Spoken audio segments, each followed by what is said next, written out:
Now, even with all the melting snow, we Mainers know winter could be far from over. After all, they do call April the cruelest month for a good reason. Keith Carson joins us live with that part of the story. Hey, Keith. Hey, Brian. Yeah, we're going to talk a little bit about the chances of snow in April. But first, Brian, I want to quiz you on something. Oh, quiz time. Okay, bring it on.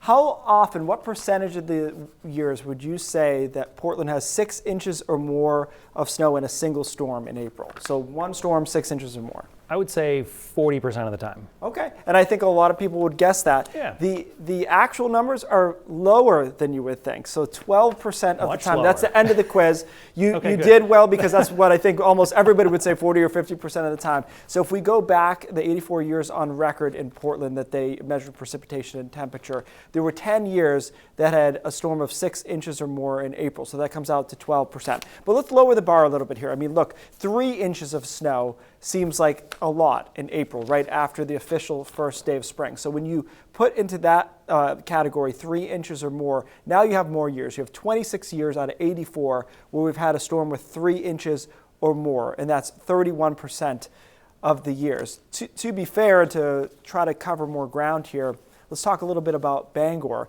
And this surprised me. So Bangor's stat for 6 inches or more is actually very similar to Portland. They recorded 11 years where they had at least one storm of 6 inches or more in April. So that's 15%. They have technically a slightly lower track for how long they've been keeping track of that data. Now keep in mind, we did not talk about the mountains, and that's for 2 reasons. One is they don't have a long track climate spot, so they don't have a spot where for 84 years they kept this kind of record reliably. And the other is we all know that they get snow this time of the year, and they usually welcome it. So we're trying to talk a little bit more about Portland, Bangor, and the surrounding areas. So what does it take to get snow in April? Well, in a lot of ways, it's the same type of setup that we would look for in the middle of winter.